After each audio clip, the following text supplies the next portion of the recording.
अगर आप एफआईआर लेके जा रहे हैं तो उसको पुलिस स्टेशन में नहीं है तो भी आना पड़ेगा। आप ऑन द स्पॉट बोलिए हमारा ये एफआईआर है, आप अभी लीजिए, नहीं तो नहीं बोल के बोलिए, हम इसके बाद नहीं आएंगे बोल के आप एक बार बोल दीजिए। अस्सलामु अलैकुम वरहमतुल्लाहि वबरकातुहू। नाज़रीन, अगर आप हमारे चैनल में नए हैं तो हमारा चैनल यस सर चैनल को सब्सक्राइब करें और बेल आइकन को दबाएं ताकि नए नए वीडियो अपलोड होते ही आप तक नोटिफिकेशन के ज़रिए पहुंच सके। नवाजें जिनका राबिता मुंबई हाईकोर्ट से है, जिसे पुराने लोग मुंबई के नाम से जानते हैं, एडवोकेट वकार अहमद भाई वाई हमारे तमाम सहयोगियों को अपने जदीद ख्याल से नवाजें।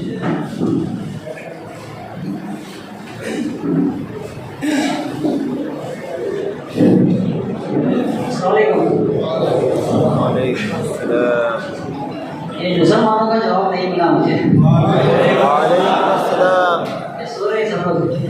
देखिए, पहले तो मैं बहुत खुश हुआ गोपालपुर में आने के बाद, यहाँ पे देखने के बाद कि इतने सारे नौजवान बच्चे लीगल अवेयरनेस क्लास के लिए आए हैं, इतना इंटरेस्ट रखते हैं। क्योंकि जहाँ भी जाते हैं या तो 40-50 के ऊपर के रहते हैं जो सब कुछ खत्म होने के बाद अभी बैठे रहते हैं, लेकिन इतने मजमे में इतना ज़्यादा परसेंटेज मैं पहली बार देख रहा हूँ। बहुत ज़्यादा स्पीच हुई है तो मुझे बहुत ज़्यादा खुशी हुई इस प्रोग्राम से कि इतने कम उम्र के बच्चे भी वो जज्बा रखते हैं कि हाँ, लीगल की हमें टॉपिक की बहुत ज़रूरत है। तो मेरी प्रैक्टिस और पढ़ाई दोनों बॉम्बे में हुई है।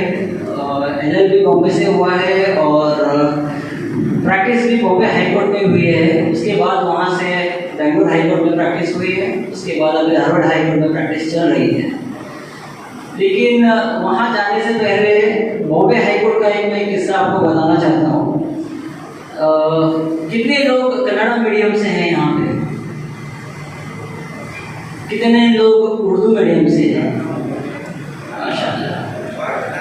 तो मेरी पढ़ाई इंग्लिश मीडियम से हुई है और मैं जब बेलगाम से सफ़र पढ़ाई अपना करके निकला और मुंबई में मेरी LLB ख़त्म हुई और LLB करने के बाद मुझे क्रिमिनल फील्ड में पहले से ही बहुत शौक था। अगर लॉयर बनना है तो क्रिमिनल लॉयर ही बनना है। तो फिर मैंने बॉम्बे के सबसे टॉप लॉयर के पास में इंटरव्यू के लिए गया मैं, जो उनका नाम है अमीन सोलकर और वो अजमल कसाब के लॉयर हैं। आप जानते हैं अजमल कसाब को? कौन है जी? वो अजमल कसाब के लॉयर हैं। फिर उनके पास में मैं जब इंटरव्यू के लिए गया, इंटरव्यू होने के बाद मैंने उनके सर्टिफिकेट को देखा। वहाँ पर मुझे बेलगाम से लेके मुंबई जाके LLB करके एक ऐसे आदमी के पास जाना पड़ा जो टॉप लॉयर है, मुंबई के टॉप लॉयर है क्रिमिनल फील्ड में, बट वो बिलोंग करते हैं उर्दू मीडियम से। तो हमारे कौम के बहुत ज़्यादा, उससे भी कहूँगा मैं कि उर्दू मीडियम को बहुत ज़्यादा नीचा समझते हैं। देखिए, खुद इंग्लिश मीडियम से होने के बाद, टॉप कॉलेजेस में पढ़ने के बाद वहाँ के मुंबई के लोगों को वहाँ पे सिलेक्शन नहीं मिलता है। अल्हम्दुलिल्लाह मेरा वहाँ पे सिलेक्शन हो गया, मेरी प्रैक्टिस उनके अंडर हो गई। लेकिन मैं वहाँ पे जाके खुद को छोटा महसूस कर रहा था कि ये उर्दू मीडियम के बच्चों को हम लोग क्या नज़र से देखते थे, आज वो किस मुकाम पर हैं। तो आप उर्दू मीडियम के हैं, हम कुछ नहीं कर सकते, कन्नड़ मीडियम के हैं, कुछ नहीं कर सकते, ये पहले आप अपने दिल से निकाल दीजिए। अभी मैं अपने आता हूँ टॉपिक पे। मेरा क्रिमिनल टॉपिक है पूरा और ज़्यादातर कंप्लेंट रिलेटेड है, क्योंकि जो भी कंप्लेंट हमको, जो भी इंक्वायरीज आती हैं कंप्लेंट रिलेटेड आती हैं कि हम जब पुलिस स्टेशन जाते हैं हमारा कंप्लेंट नहीं लिया जाता है, हमको बार बार बुलाया जाता है। तो इसमें प्रोसीजरल डिफेक्ट, आपको जो प्रोसीजर है कंप्लेंट फाइलिंग का, कंप्लेंट कहाँ करने का, तो वो आपको पता नहीं है। ये पुलिस वालों को पता है, इसके लिए आपको बार बार जाना पड़ता है। एक बार आपको प्रोसीजर पता चल गया तो आपको एक पुलिस स्टेशन को दूसरे बार नहीं जाना पड़ेगा। इतनी जीनियस क्राइम्स होते हैं, इतने बड़े बड़े हादसे होते हैं, वो हादसे रजिस्टर करने के लिए बड़ी सिटीज में तो हो जाते हैं, बट ऐसे बैकवर्ड सिटीज में एफआईआर रजिस्टर करना बहुत मुश्किल है आम आदमी के लिए, और आम आदमी बहुत डरता है पुलिस स्टेशन जाने के लिए। तो इसमें आपको क्या करना है, हमेशा याद रखिए, एक पुलिस स्टेशन को सिर्फ एक ही बार जाना है, क्योंकि हर एक पुलिस के ऊपर एक ओहदा होता है और वो ओहदे के ऊपर और एक ओहदा होता है, ऐसे ही ये कैटेगरी बढ़ते जाती है। तो जब आप पुलिस स्टेशन जाते हैं वहाँ पे एफआईआर लेने के लिए पीआई रहते हैं, पुलिस इंस्पेक्टर। तो जब आप अपना कंप्लेंट लेके पुलिस स्टेशन जाते हैं तो आपका अगर वहाँ पे कंप्लेंट नहीं लिया जा रहा तो आप उस पुलिस स्टेशन को इस पीआई के पास दूसरी बार मत जाइए, आपको डायरेक्ट आपका कंप्लेंट सुपरिटेंडेंट ऑफ पुलिस के पास देना पड़ेगा। अगर वो आपके एरिया के करीब पे नहीं है तो आप बाय पोस्ट कंप्लेंट भेज सकते हैं। आपका कंप्लेंट एसपी ऑफिस से सीबीआई ऑफिस में जाएगा, खुद ब खुद एफआईआर में तब्दील हो जाएगा, आपको पुलिस स्टेशन जाने की जरूरत नहीं पड़ेगी। ऐसा होता है या नहीं होता है कि आपका कंप्लेंट नहीं लिया जा रहा है, आप बार बार पहुंच रहे हैं, आपस में झगड़ा हो रहा है कि आके मार के सब खून से लथपथ करके जा रहे हैं, आपका कंप्लेंट नहीं लिया जा रहा है। दूसरी चीज, आप वही पुलिस स्टेशन में ऑनलाइन एफआईआर कर सकते हैं। हर एक पुलिस स्टेशन का एक मेल आईडी होता है। आप एक चीज ध्यान में रखिए, आपको जो भी चीज करना है सबूत के तौर पर करना है। अगर आप कुछ एफआईआर कर भी रहे हैं तो उसका आपके पास सबूत होना चाहिए, रिसिप्ट कॉपी आपके पास में रहती है। उसी तरह ईमेल आप अगर सेंड करेंगे तो आपके पास एक कॉपी आएगी और वो ईमेल एक पुलिस स्टेशन में रहेगा। तो अगर पुलिस वाले ने आपका एफआईआर रजिस्टर नहीं कराया तो आप वही चीज उसको भी एक कॉपी सर्व कीजिए, सुपरिटेंडेंट को भी एक कॉपी सर्व कीजिए। एक ऐसा इंसिडेंट हुआ था बेलगाम शहर में, जब एक राइट्स हुए थे, दंगे हुए थे, जिसमें उस दंगे की एफआईआर कॉपी बना के फोन पे बोला गया था, फोन थ्रू सेंड किया गया था मैसेज में कि ऐसा ये हो रहा है, आप इसके थ्रू एफआईआर कीजिए, ये मेरा नाम ये है, एफआईआर रजिस्टर कीजिए बोलिए, बिना पुलिस स्टेशन गए। जब दंगे खत्म हुए 7-8 दिन हो गए, एफआईआर रजिस्टर नहीं हुआ था। सेम कॉपी जब सुपरिटेंडेंट के पास में लेके गए, ऑन द स्पॉट पीआई को सस्पेंड किया गया था, ऑन द स्पॉट। तो जो भी चीज आप करते हैं प्रोसीजर से करिए।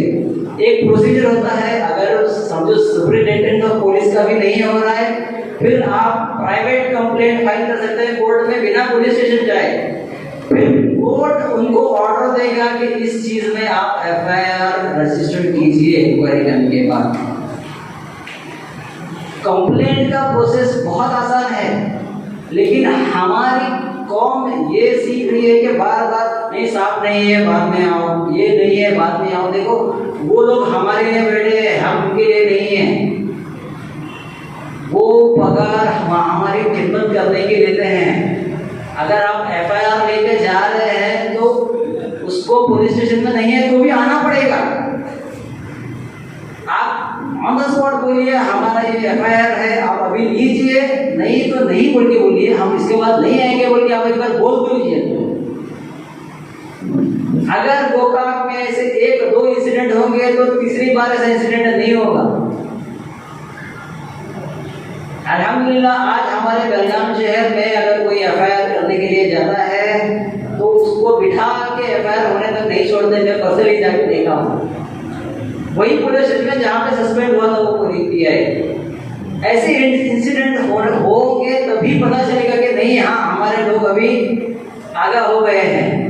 लोगों को नहीं, कम से कम कम्युनिटी वाइज एक अवेयरनेस रखिए कि ये चीज़ें करनी है हमें कंप्लेंट। जब तक ऐसा होता, जब तक आपके पास नहीं आता आप कोई चीज़ तो सीखते नहीं हैं। उसी तरह एक अरेस्ट के बारे में बताना चाहता हूँ मैं। अरेस्ट के बारे में सुप्रीम कोर्ट के गाइडलाइंस है 11।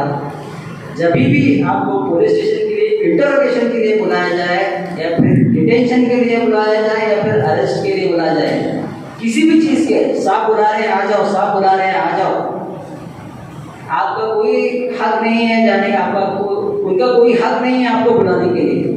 अगर किसी भी पुलिस स्टेशन से आपको फोन आता है साहब बुला रहे हैं आज, बिना वजह, इसीलिए गाइडलाइंस दिए गए हैं कि पहला नंबर, अगर आपको कोई पुलिस वाला आता है, अगर वो बिना यूनिफॉर्म में है तो आप उसको पुलिस नहीं मानना चाहिए। एक और कह रहा है, कोर्ट कह रहा है बिना बैच के है तो वो पुलिस नहीं है, बिना उसके नेम टैग नहीं है तो वो पुलिस नहीं है। अगर समझो वो पुलिस की यूनिफॉर्म में भी आया तो उसको आपको बताना पड़ेगा कि आपको वो क्यों अरेस्ट कर रहा है, क्या बेसिस पे अरेस्ट कर रहा है। सिर्फ साफ बुला रहे हैं बोल के आपको पुलिस स्टेशन भी नहीं लेके जा सकते। दूसरी चीज, आपको वो बता दिया कि आपके ऊपर ये एलिगेशंस लगाए गए हैं कि आप किसी को मारे हैं, किसी का खून किए हैं, इसके लिए आपको अरेस्ट करके लेके जा रहे हैं। ठीक है, अगर आप अरेस्ट कर भी रहे हैं तो सबसे पहले उनके घर वालों को इन्फॉर्म करना सबसे ज़रूरी है। आपका मोबाइल छीन के आपको ज़बरदस्ती वैन में बैठा के नहीं लेके जा सकते, चाहे आप कौन सा भी गुनाह किए हो।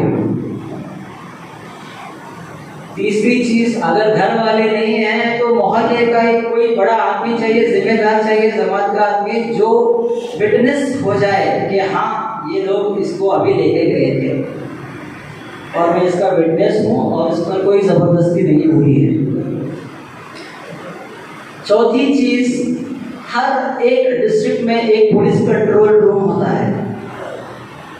जब भी आप अरेस्ट होते हैं विदिन 12 घंटे के अंदर उस पुलिस रूम में आपकी रिपोर्ट चली जाती है कि आपको कहाँ अरेस्ट किया गया है और कहाँ भेजा गया है। कितने बार ऐसे होता है कि अरेस्ट हो जाते हैं बंदे और पता नहीं चलता कि कहाँ है, कौन से पुलिस स्टेशन में है, कौन से जेल में है, कहाँ भेजे गए। हमको कॉल आते हैं तो हम पूछते हैं कि कहाँ है, कौन से पुलिस स्टेशन में लेके गए हैं या फिर कौन से पुलिस स्टेशन से जेल में भेजे गए, तो बोलते हमको पता नहीं, लेके गए हैं। यहाँ पे पुलिस का प्रोसीजर गलत हो रहा है, आप उनको सवाल नहीं करेंगे। जब तक आप सवाल नहीं करेंगे, जब तक आप कोई चीज़ की कंप्लेंट नहीं करेंगे, आपको घर बैठे लाके प्लेट में कुछ नहीं मिलने वाला है। एक चीज़ आप ध्यान रख लीजिए, हर चीज़ का कंप्लेंट होना ज़रूरी है, हर चीज़ का। और कंप्लेंट प्रोसीजर वाइज, अगर कंप्लेंट कर रहे हैं तो आपको एक्नॉलेजमेंट कॉपी मिलेगी, मेल कर रहे हैं आप तो मेल की कॉपी आपके पास में रहेगी। अगर प्रोसीजर नहीं है तो आप पुलिस स्टेशन बोलिए, आप पुलिस स्टेशन आके गए लेकिन कंप्लेंट के लिए नहीं आए थे। तो आज के ज़माने में आप ईमेल का इस्तेमाल कीजिए। ईमेल भी नहीं हो रहा है तो हर एक पुलिस स्टेशन का एक नंबर होता है, फ़ोन नंबर, आप उस पर अपना कंप्लेंट भेज दीजिए, आपको वापस कॉल आएगा। प्रोसीजर आज इतना इजी है कंप्लेंट का कि अगर वो पुलिस वाले को पता चल गया है कि आपको प्रोसीजर पता है तो आपका कंप्लेंट लिए बगैर आपको पुलिस स्टेशन के बाहर भी नहीं जाने देगा वो। अगर आप बोल रहे हैं नहीं मैं थोड़ा बाहर बैठा रहेंगे, नहीं सर आप इधर ही बैठिए, बाहर मत जाइए, नहीं तो आपका कंप्लेंट दे मैं देखूँगा। तो पुलिस वालों को आपको बताना पड़ेगा कि हाँ हमको हमारे हक मालूम है। कितने लोगों को पुलिस स्टेशन में आना जाना हुआ है अभी तक? क्या बात करें, कोई पुलिस स्टेशन नहीं है?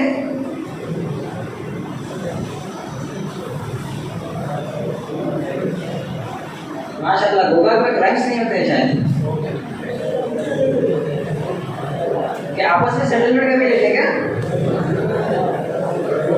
सेटलमेंट दे रही है क्या?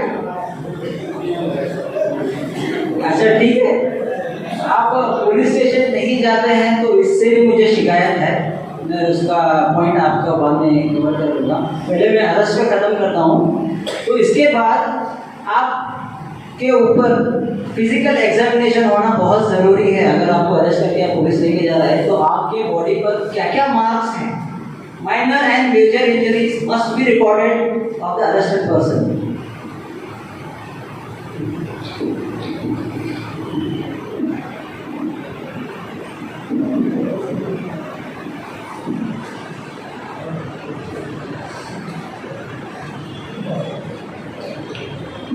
तो जो भी आपके बदन पे निशान हैं वो सब कुछ पुलिस नोट करके लेंगे। क्यों? और ये ज़रूरी है। अगर पुलिस नहीं भी कर रही है तो आपको तो बताना पड़ेगा कि मुझे फिजिकल एग्जामिनेशन करना है। फिजिकल एग्जामिनेशन में क्या क्या मेरे बॉडी पर मार्क्स है मुझे लिखना है। उसके बाद होता है मेडिकल एग्जामिनेशन। ये भी बहुत ज़रूरी है। अगर आप कोई किसी भी तरह का पेशेंट है या फिर कुछ भी है, या फिर आप डिमांड कर रहे हैं कि नहीं मुझे मेडिकल एग्जामिनेशन करना है, तो आपको पुलिस स्टेशन लेके जाने के पहले उसको मेडिकल एग्जामिनेशन लेके जाना पड़ेगा। नहीं तो पुलिस स्टेशन जाते ही तुरंत वहाँ से मेडिकल एग्जामिनेशन को भेजना पड़ेगा। मेडिकल एग्जामिनेशन का एक फिजिकल मेमो बनता है कि हाँ इनके बॉडी पर ये निशान है और इनके बॉडी पर अभी या फिर कुछ भी नहीं है। और इसके बाद अगर कुछ होगा तो पुलिस स्टेशन का होगा, पुलिस के ऊपर जिम्मेदारी आएगी। फिर तब पुलिस आपके ऊपर हाथ नहीं उठा सकती। क्यों? क्योंकि मार आ जाएगा तो फिर हम फंस जाएंगे। ये चीज़ें नहीं हो रही है, मैक्सिमम केसेस में नहीं हो रही है क्योंकि पता नहीं है। और ये पुलिस वालों को बहुत अच्छी तरह पता है, इसके लिए बताते नहीं है। सिर्फ एक चीज़ बताते हैं आपको कि आप अपने लॉयर को बुला सकते हैं, क्योंकि ये सबको पता है। आप अपने घर वालों को बुला सकते हैं, लेकिन घर वालों को इन्फॉर्म करना कब है? जब आप अरेस्ट हो रहे हैं उसी वक्त घर वालों को इन्फॉर्म करना है, ना कि पुलिस स्टेशन जाके। ये बात भी आप समझिए। आप अरेस्ट हो रहे हैं कब? जब आपके स्पॉट से, आपके घर से आपको पिकअप कर रहे हैं, वहाँ पे आप अरेस्ट हो गए, ना कि आप घर पहुँचने के बाद। नहीं, हम आपको लेने के लिए आए हैं, तो आप बोल सकते हैं कि मुझे पहले घर वालों को बुलाना है, मुझे घर वालों को इन्फॉर्म करना है। अगर ऐसा कुछ नहीं हो रहा ये चीज़ें, तो आपको जब कोर्ट में प्रोड्यूस किया जाएगा तो जज को बताना पड़ेगा। हालांकि जज आपको पूछता है कि आपकी कुछ मारपीट हुई है, आपको अरेस्ट के बाद कितना देर रखे हैं पुलिस स्टेशन में। पुलिस स्टेशन में आपको अरेस्ट के बाद 24 घंटे के बाद नहीं रख सकते, 24 घंटे के अंदर भेजना है, ये तो सबको पता है। तो जज जब आपको पूछता है तो भी नहीं बताता है, क्योंकि पुलिस बोल के भेजा रहता है अभी लेके आए बोल के बोलो, कुछ भी नहीं किए बोल के बोलो, नहीं तो देखो वापस आओ और पुलिस जेल में भेजने के बाद हम ही रहेंगे। ये पुलिस कस्टडी है, आपको भेजा जाएगा जुडिशियल कस्टडी, जेल। इसका उसका कोई संबंध ही नहीं है। उसके बाद होता है memo of arrest. Memo of arrest क्या होता है कि हमने इस बंदे को यहाँ से अरेस्ट किया और इसका एक विटनेस है उसका घर वाला ही, और उसके घर वाले ने ये विटनेस दिया है कि कोई जोर जबरदस्ती नहीं हुई है इसके साथ में, कोई मारपीट नहीं हुई है। एक अरेस्ट मेमो रहता है, वो अरेस्ट मेमो दोनों उसके घर वाले को और वो जो पर्सन अरेस्ट हुआ है उसको भी सिग्नेचर करके देना पड़ता है। सिग्नेचर करके फिर वो अरेस्ट मेमो पुलिस डायरी बन के रहता है पुलिस स्टेशन। कभी जब चाहे तब जाके चेक कर सकते हैं। लेकिन इन मैक्सिमम अरेस्ट केसेस में हमने जो देखा है, अरेस्ट होने के बाद पुलिस को लेके जाके मारती है कि नहीं? सुने कि नहीं आप? पुलिस स्टेशन पर तो बहुत डर लगता है। क्यों बोले तो पुलिस लेके जाके पहले मारती है। और पहले कैसा होता था, कहीं पे भी मारते थे। अभी भी कैसा है, पुलिस स्टेशन में एक कैमरा लगा रहे हर चीज में, हर एक कैबिन में कैमरा है। इसके लिए एक अलग रूम बनाए हैं ऊपर, देखे हैं क्या पुलिस स्टेशन में? आप जाके ऊपर या फिर पीछे एक अलग रूम होती है मारने के लिए। क्यों ये चीजें हम फजूल का मार खा रहे हैं? क्यों हम इतना डर के जी रहे हैं?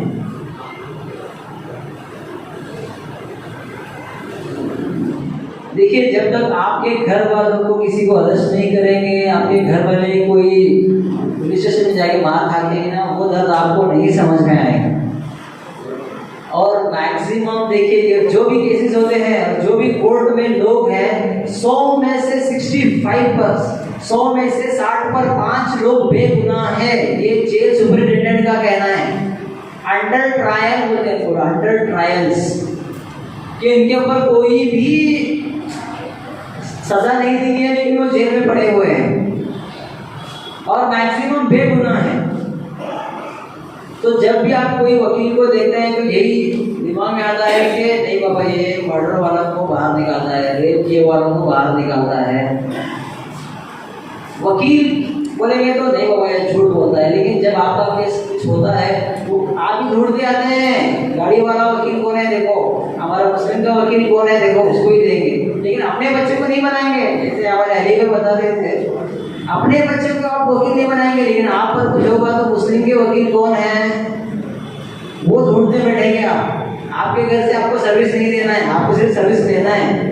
और इस कौम का सबसे बड़ा प्रॉब्लम यही है कि हम सिर्फ अपने हक की बात करते हैं। जिस दिन याद रखिए हम दूसरों के हक के लिए उठेंगे, आपके हक आपको मिल के रहेंगे, लेकिन आप दूसरे को भी हक दिला देंगे, आपको सवाल मिलेगा। और तब तक आप खैर उम्मत नहीं बन सकते। आप चाहे कुछ भी हो जाए, आप खैर उम्मत नहीं बन सकते। खैर उम्मत का लक़ब है कि नहीं आपके पास? हमारे पास है कि नहीं? खैर उम्मत क्यों करता? सिर्फ अपना देख के लेने के लिए खैर उम्मत का लक़ब मिला है। और नबी सल्लल्लाहु अलैहि वसल्लम के क्या तालीमात थी? वो सिर्फ अपना देखते थे कि लोगों को देखते थे। अपने घर का काम सिर्फ लोगों के ही पीछे रहते थे, लोगों की ही तालीम रहती थी। लेकिन आज हमारा माशरा कहाँ से कहाँ आ गया है, रिलीजियस बेसिस पर कहाँ पहुँच गए हैं, एजुकेशनल बेसिस पर कहाँ पहुँच गए हैं, सोशल लाइफ पर कहाँ पहुँच गए हैं, पूरा खत्म हो गया है। हमारा जो मुस्लिम का एजुकेशनल लाइन जो जा रही है वो घटते जा रही है, पूरी तरह से घटते जा रही है।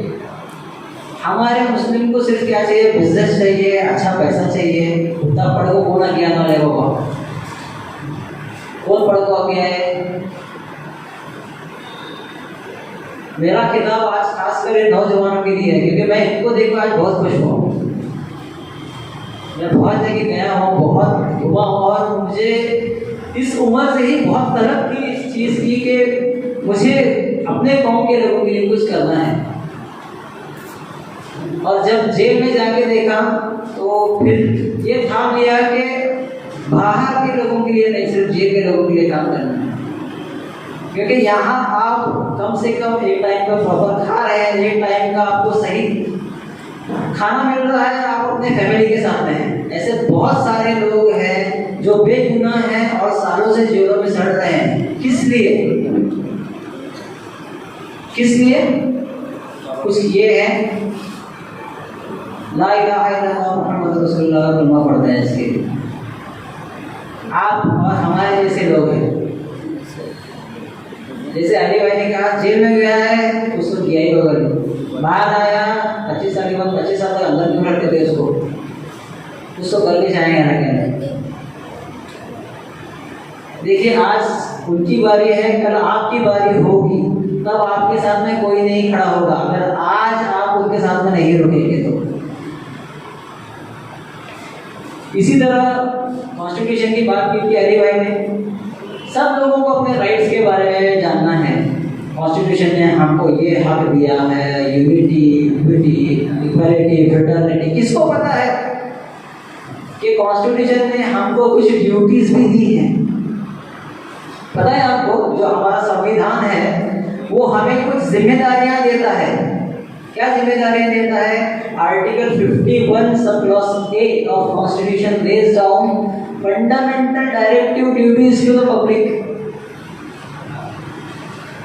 आर्टिकल 51 में ये कहा जा रहा है कि आपको आपके देश के लिए ये काम करने पड़ेंगे। सबसे पहली चीज, जब भी आपको हिंदुस्तान के लिए लड़ने के लिए बुलाया गया, आपको कंपल्सरी आना पड़ेगा। हम नहीं आएंगे, समझो वॉर छिड़ गई हिंदुस्तान और किसी और कंट्री की, आप बुलाया गया, आप नहीं आएंगे तो पहले आपको उठा के अंदर डाल देंगे। आपको पता है? दूसरी चीज, आपको इस कंट्री की, इस हिंदुस्तान की एकता को मजबूत करने के लिए काम करना पड़ेगा। जैसे आप एकता को तोड़ने के लिए काम करते हैं तो आपको पनिशमेंट है, वैसे ही आपको एकता को जोड़ने की ड्यूटी भी दी गई है। एकता की जोड़ने की ड्यूटी है, इसीलिए तो पनिशमेंट है। तीसरी चीज, आपका सराउंडिंग जो भी है, पेड़ पौधे, झाड़, समंदर, दरिया, उसको आप क्लीन करने की आपकी ड्यूटी है, क्लीन रखने की आपकी ड्यूटी है। समझो किसी आप वहाँ झाड़, एक पेड़ है, कोई आके कट कर रहा है तो आप उसको रोक सकते हैं, वो आपको नहीं कुछ बोलेगा। क्यों कट कर रहा है बाबा, तेरा क्या जा रहा है, तेरे घर में का तो रोकी जाना क्या बोल के नहीं बोल सकता है वो। ऐसे बहुत सारी लिस्ट ऑफ ड्यूटीज दी गई है। हमको क्या करना है, सिर्फ राइट्स करना है। आप रास्ते में जाते रहते हैं, दो लोग झगड़ते रहते हैं या फिर चार लोग मिलकर एक बंदे को मारते रहते हैं, हालांकि उनके हाथ में चाबी भी रहती है, आप देखते हैं सीधे घर चले जाते हैं। क्यों? आप रोकने की कोशिश नहीं करते, हमारे घर वाला थोड़ी है। नबी सल्लल्लाहु अलैहि वसल्लम ने क्या फरमाया था, दो मोमिन ऐसे हैं, एक मोमिन ऐसा है कि अगर मोमिन की मिसाल ऐसी होगी कि किसी एक पार्ट पर जख्म, एक पार्ट पर आपको मार लगेगा तो दूसरे पार्ट पर कैसा दर्द होता है, वैसे आपको दूसरे मोमिन को कोई अगर मारा तो आपको दर्द होना चाहिए। आप देखते हैं नहीं देखते हैं, कितने बार आप सड़कों में देख रहते हैं, हाँ लोग मार रहे हैं, कितने लोग मिलके इनको मार रहे हैं, या फिर कुछ गाड़ी ये चीजें चोरी हो रही है, उनके घर का चोरी हो रहा है। आप कितने कंप्लेंट्स किए ये बताइए। मैं जब आप पुलिस स्टेशन नहीं गए बोल के बोल रहे थे, मैं ये पूछना चाह रहा था कि कितने कंप्लेंट्स किए हैं आप पुलिस स्टेशन नहीं गए तो कुछ बड़ा काम नहीं किए हैं। अगर आप पुलिस स्टेशन नहीं गए हैं तो आपको जो हुकूक, आपका जो रोल था, आप उसको अदा नहीं कर रहे हैं। आप कॉन्स्टिट्यूशन की इंडिया को साइड में रखिए, मुस्लिम होने के एतबार से आपका रोल है कि नहीं कि दूसरे मुस्लिम की हिफाजत करें। कितने लोग कंप्लेंट किए हैं, कंप्लेंट में हम लोग एकदम पीछे। पार्किंग हमारे देखेंगे, हमारे मुस्लिम्स के जो पार्किंग्स होते हैं गाड़ियों की कैसे रखी होती है। देखिए जब तक आप, मैंने जैसे कहा, आप दूसरों के हुकूक के लिए नहीं रुकेंगे, आपको आपके हुकूक नहीं मिलेंगे। आप जब तक दूसरों के हुकूक के लिए नहीं रुकेंगे, आपको आपके हुकूक नहीं रुकेंगे। एक चीज याद रखिए, आप दूसरों की right duties of a person पर फोकस कीजिए। हमारी क्या जिम्मेदारियां हैं, ना कि हमारे क्या हक हैं। आज हर कोई अपने हक को जानने की कोशिश करता है और उसके पीछे लगे रहता है। कभी हमारी जिम्मेदारियां क्या हैं उसके पीछे लगे हैं। देखिए, मैं नहीं मानता पुलिस पूरी तरह से बाइस है। मैं हालांकि फील्ड में हूँ क्रिमिनल, लेकिन नहीं मानता मैं कि हर एक पुलिस वाला बायस्ड होता है, हर एक पुलिस स्टेशन बायस्ड होता है। क्या बोलते हो वकील साहब?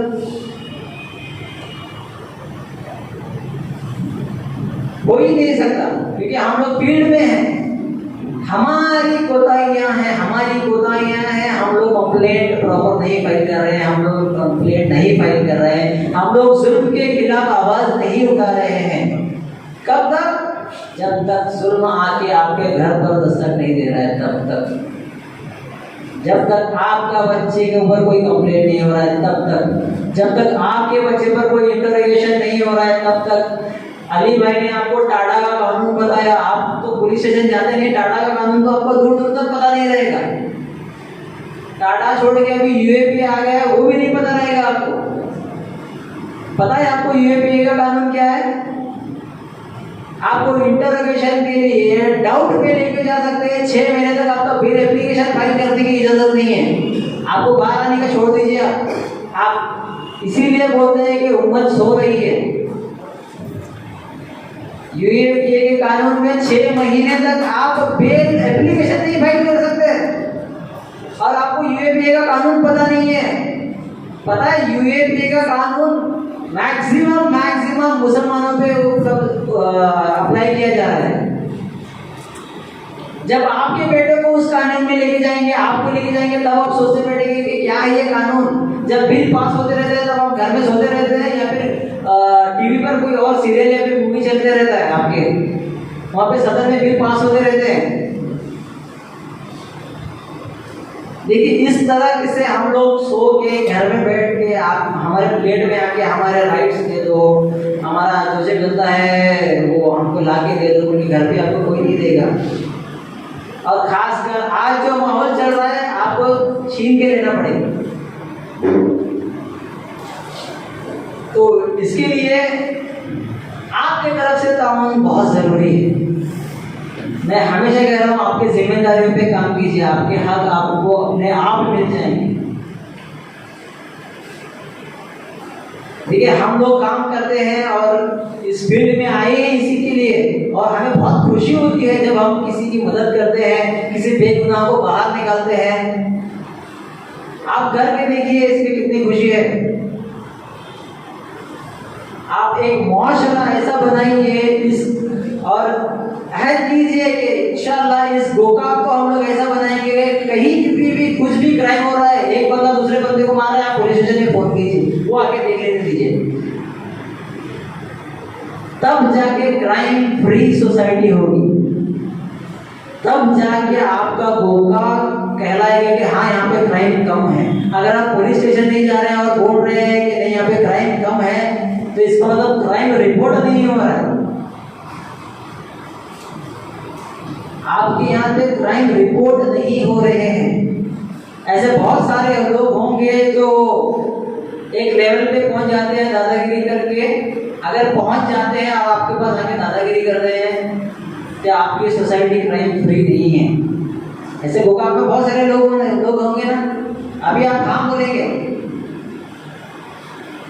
आपके जहन में थोड़े चेहरे आ रहे होंगे कि हाँ ये बंदा आके मुझे गाली देगा, मुझे मारेगा, तो मैं इसको कुछ नहीं कर सकता हूँ, है कि नहीं है? कौन जिम्मेदार है इसके? आपने बनाया है मुआशरा। तो इसीलिए मैं कह रहा हूँ हर एक चीज का कंप्लेंट कीजिए। अगर कंप्लेंट प्रॉपर प्रोसीजर से करेंगे तो आपका गोकाक एक मिसाल बन जाएगा इंशाल्लाह। इसी बात से मैं अपनी बात को खत्म करता हूँ। और एक टॉपिक कंप्लीट करना था मुझे, इंशाल्लाह अगली बार प्रोग्राम आने का मौका मिलेगा तो इंशाल्लाह करेंगे। जज़ाकल्लाह।